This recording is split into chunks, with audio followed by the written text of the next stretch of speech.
Sonder. The thought that everyone around you is living a life as complicated and intricate as your own, with different perspectives, relationships, and experiences. This concept is generally applied to strangers, but can also be applied to people you think you know. As human beings with the technology we currently have, we are unable to experience life from a lens other than our own. No matter how hard you try, you can't truly see things from another person's shoes. You can try your best to listen and understand their perspective, but it's impossible to know everything they've experienced and how they've reacted to it. This concept is something I have mulled over quite a bit. I come from a fairly typical family, or at least I've always thought I did, because that's my experience of family. Taking a deeper look into the people I've met over the years, I find myself second-guessing that sentiment. I look around at the families I know, and I realize there's no such thing as typical. I see siblings, twins even, who despite growing up with the same parents in the same household lead completely different lives. Some similarities can be observed, but are they truly similarities, or do I just perceive them to be? Parents have only an idea of their child's lives and their own effect on them. A parent and a child can experience the same event at the same time and walk away with completely different understandings or impacts from it. This can create wedges between people, but it can also create bonds between people. Our memories aren't perfect either. How many times have you misremembered something? How many thoughts have you had based on an interpretation of something that you don't truly remember? Over time, details get muddled or tossed aside and never picked back up. We can only process so much at once. What did we miss? What things were left unsaid? What do some choose to remember and others choose to forget? You get the opportunity to share your experience with another, but are you really sharing the same thing? Or are you trying to piece together two different puzzles, each with missing pieces? We enter this world as babies. We wake up in the hospital bed. Some of us start crying, some don't. Some of us go right to sleep, some don't. But for a split second, we are all the same. We haven't had a thought, an experience. Nothing's been able to muddy the waters of the mind. Nothing's been able to clean them either. But as soon as that first breath is taken, that first thought is formed. That very first time the eyes open and you start internalizing your surroundings. From that point on, even if it's only in the slightest ways, we start to notice the subtle differences forming within.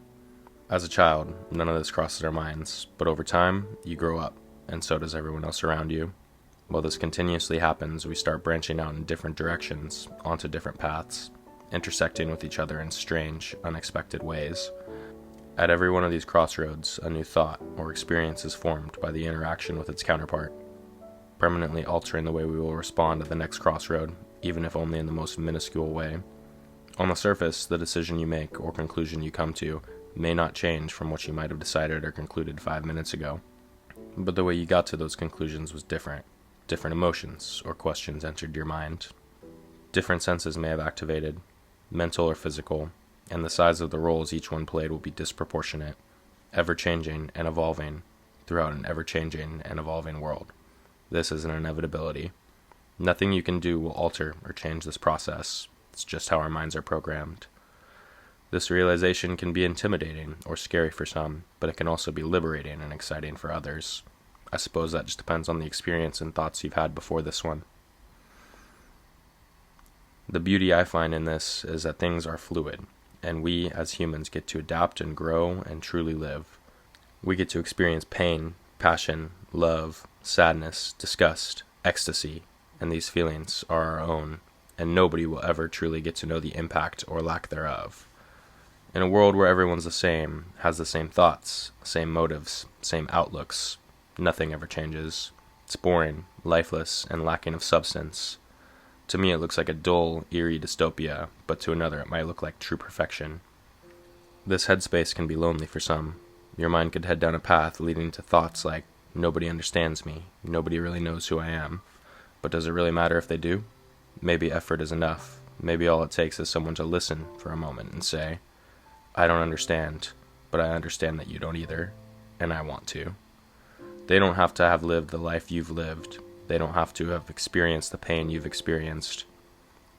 You just have to take the leap of letting them know who you think you are to the best of your ability. When I share an experience with somebody, I sometimes find myself expecting them to react a certain way or come to the same conclusion as me. The older I get, the less I tend to expect these things. You start to dig into the mind of the person you're talking to and start to realize maybe you have less in common than you originally thought. The version of you that you perceive only exists for you. Sense of self is a bit misleading when you compare it to another's sense of you. You never truly know what experience or thoughts another person has about you. The smallest conversational detail that meant nothing to you could have meant the world to somebody listening, or it could have left them hurt, angry, or questioning your character. As you walk through life, you gather information.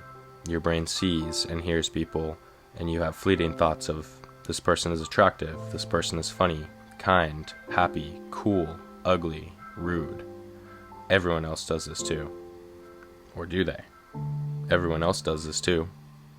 Or do they? How do I really know? I don't. Neither do you. You can choose to believe information you have. In fact, you kind of have to. It's all you have.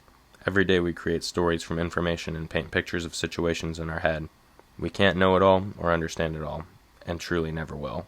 You can choose to believe information you have. In fact, you kind of have to. It's all you have. Every day we create stories from information and paint pictures of situations in our head. We can't know it all or understand it all, and truly never will. I'm not trying to scare you with awareness or lack of it. I'm just giving you the tiniest insight into the way I see the world, or at least the way I see the world at this particular moment. I suppose what I want to take away from this, and maybe what I want you to take away from this, is a reminder that we're all on different paths. Sometimes those paths will intersect for only a moment, and sometimes for 10 years. And in some rare cases, two paths can even become one. Even if it's just for a short time, around the right person, at the right time, under the right circumstance, those outside boundaries created by our experiences can melt together. For a brief moment, despite everything you know, feel, or understand, you get a small union of mind, and get to find yourself walking side by side with another. Sonder.